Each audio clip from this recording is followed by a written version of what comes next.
The throne room was abuzz with talk by all the officials. Some talked business, others about the surrounding country's aggressive behavior as of recent, and others still about their personal affairs. The throne room was made of bones, per the usual, save the floor of the entire throne room was made of black obsidian stone. A large white carpet divided the throne room in half, starting at the seat of the throne and ending at the official's entrance. At the head of the throne room was, of course, the throne of the Holy Witch King. Massive in size, it was built up and had 7 steps before the seat. It was made of black bones, with gold holy words inlaid on each bone. At the top of the chair was a large crest of Dagoth. Each chair arm was lined with a spine and ended in a skull with no lower jaw. Down below the seat of the throne was the court, divided into 2 sides. On the left side stood the officials of Undeath, and on the right the officials of Unlife. Surrounding everything were the open stands. Soon a pair of heralds walked before the holy entrance, the door in which the Holy Witch King entered, followed by 14 undead of the choir. Holy hymns rang out from the choir. Let it be known that the Holy Witch King will grace us with his presence. They soon turned to walk away as the large double doors of the holy entrance were pulled open by large gold chains, pulled by 14 undead clergymen, 7 per chain pull. Soon the doors started to open. The choir finished their hymns, and silence descended upon the court. A roll of thick white smoke billowed from the pulled doorway and issued into the throne room. All officials turned to face the holy entrance, each struggling to make out the form of the Holy Witch King. Clink, clink, clink. Soon the sound of metal on stone was heard in a steady rhythmic pace. From the white smoke, a form was barely made out, but clearly one thing stood out in the white mass that issued forth. 2 gold wisps were moving forward. At last the massive form of the Holy Witch King slowly made itself into view, still with the sound. Clink, clink, clink. Now the murmurs that were heard earlier became deadly silent among the officials in the stands. The officials on the throne floor long ago became silent. As the smoke started to rest on the floor, Countess Leslie was seen walking 7 paces behind the Holy Witch King. Many officials thought about Leslie and the Holy Witch King, but dared not speak aloud, especially now. As the Holy Witch King made his way to his throne, from the holy entrance, from the right of the seat of the throne, he found that Grand Minister Lucius was already kneeling before him. As he approached, Jack didn't say anything but used his left to make a lifting motion to Lucius, indicating for him to rise. Grand Minister Lucius obeyed, saying nothing. Jack turned to walk up his 7 steps to make it to his throne.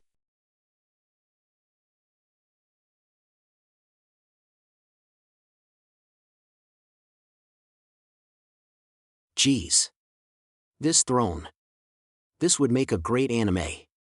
No. A great game. If I could make this back in my last life, I would have made a fortune. Jack inwardly sighed.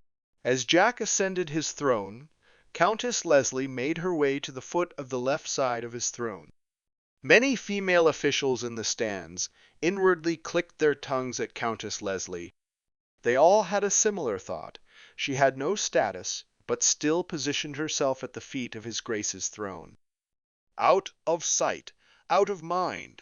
This wasn't the first time Countess Leslie had done this, but this was over 1,000 years ago. These officials were jealous then. They were jealous now. Jack took his seat. Holding his femur ferula and sitting with his back ramrod straight in his seat, his left arm rested the spine of the chair arm, with his hand resting on the ending skull of said chair. Jack totally role-played the villain. He should have been role-playing a pope. But Jack had never done that. In his games, he always role-played the bad guy. Jack figured it couldn't be that far off. It had always been said that kings were heartless. All the court officials looked to his grace, once again, seated at his throne. In the darkness of his hood stood out his two golden wisp-like eyes. It was said that being gazed at by these golden wisps would lay bare any undead. As the saying goes, while the cat's away, the mice will play. These officials had not been the most pious and had grown in their comfort, especially with helping hands behind the scene. As the Holy Witch King surveyed his court, he tapped his femur ferula on the stone base of his bony throne. Clink, clink, clink. Without turning his head, Jack's golden wisp eyes looked over the official. Each official his eyes passed over felt a wave of fear. Some with guilt, shuddered until his eyes left them. This isn't like his grace. Why is he like this? Did he find out something? Marquis Mark kneeling in the officials of Undeath section, like all the rest. His mind was aloud with alarm bells. Grand Minister Lucius surveyed the throne room that was under the gaze of his grace. Ha! All of you upstarts are going to get yours. I can already tell his grace knows, as expected of his grace. Lucius was a solid supporter of the Holy Witch King, but he was extremely proficient in running the affairs of the kingdom. Unfortunately, he had a hard time reprimanding the other officials. This was the only shortcoming the kingdom of Dagoth's command structure when the Holy Witch King was away. The sound of rattling bones was thick in the throne room. These guys are scared crapless by me. What have they been doing since the king was last here? Jack was inwardly thinking while trying to memorize the faces of everyone he saw. Usually this would not be an issue for Jack. He had a fantastic memory. But he was having a tough time with most of the officials being all skeletal faces. It was hard to remember someone's face when they didn't have one. These guys are guilty as hell. I need to establish my dominance, but how? Jack knew, being the Holy Witch King, these officials would listen to him. But if he gave them a bit of stick, then a bit of carrot, he could gain their devotion. I'll figure out something after court. It's not like I can't call for a break and come back. Let's start with my announcement. Clink, clink. The last clink stopped before issuing its metallic sound. Jack finally broke the silence. I know that while I have been away, that SOME of you officials have been playing the fool. Jack's voice echoed in the throne room. If not for Jack role-playing, he would have jumped. His voice that issued was 10 times that of how he usually spoke. This throne must have some kind of sound amplifier. Jack was really amazed. Magic was great. The officials that were truly guilty felt that they were just dropped into a cold hell, that icy feeling crawling in their soul. This feeling even more so when His Grace's eyes passed back over them the second time. I knew these bastards were up to no good. I'm going to have to clean this place up before dealing with whatever crap they are going to lie at my feet. Jack angrily thought. Before I cleanse our court, I wish to make an announcement, Jack said, as his voice boomed within the throne room. This was a bombshell dropped on the officials. Cleanse our... Oh, no! These officials were old foxes. Who among them didn't know what this meant? But this was the Holy Witch King.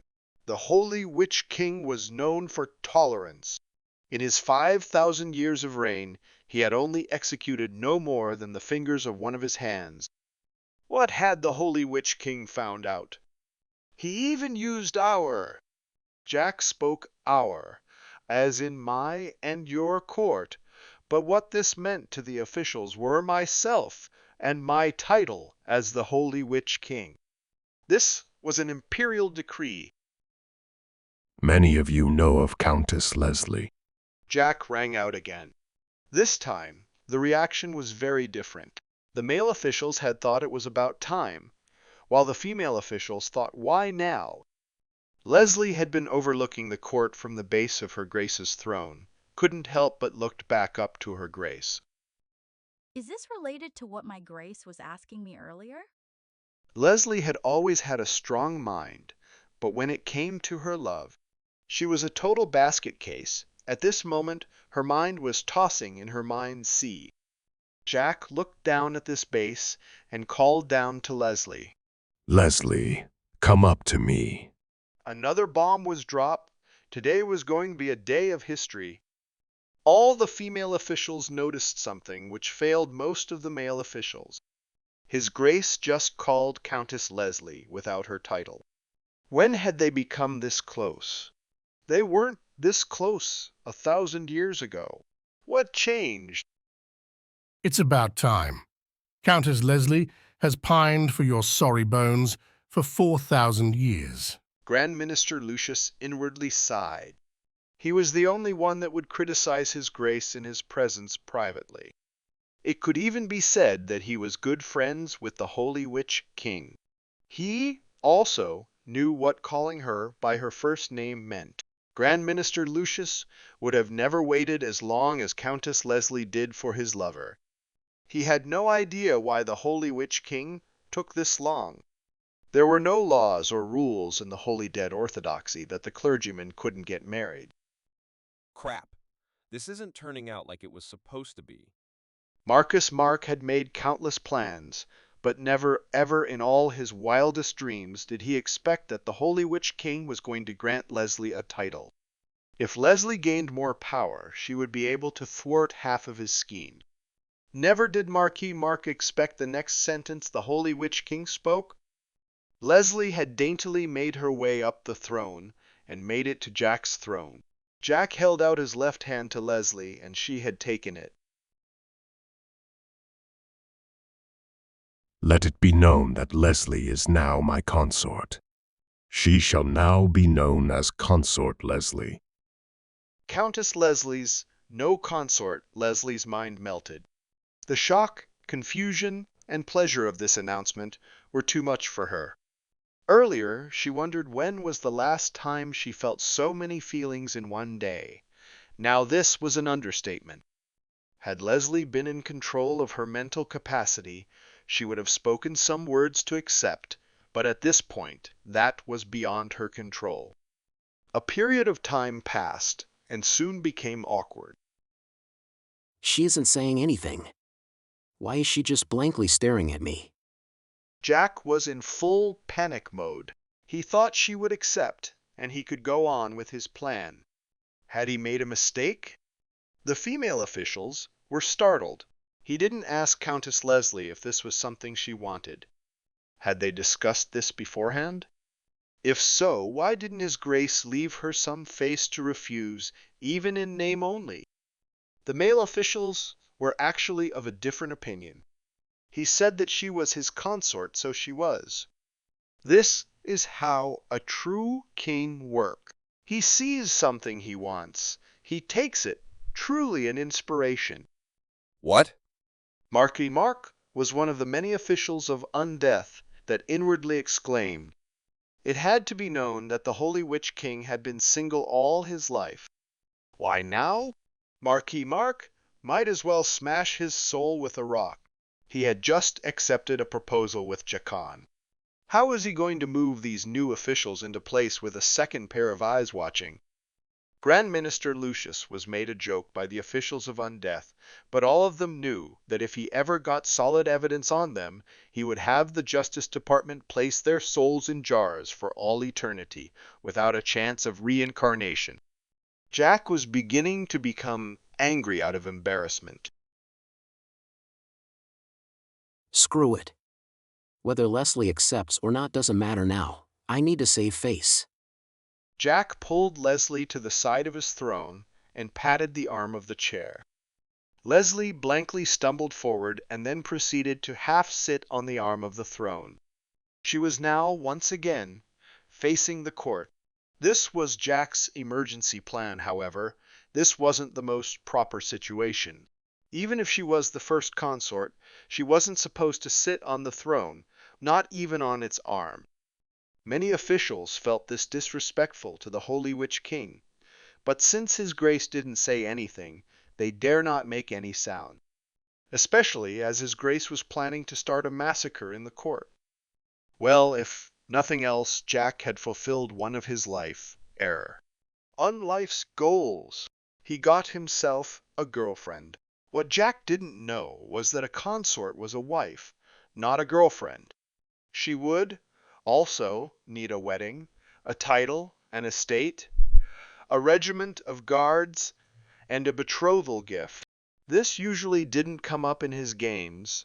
Thus, he had no clue on royal expectations or undead culture. But, honestly speaking, this wasn't a game.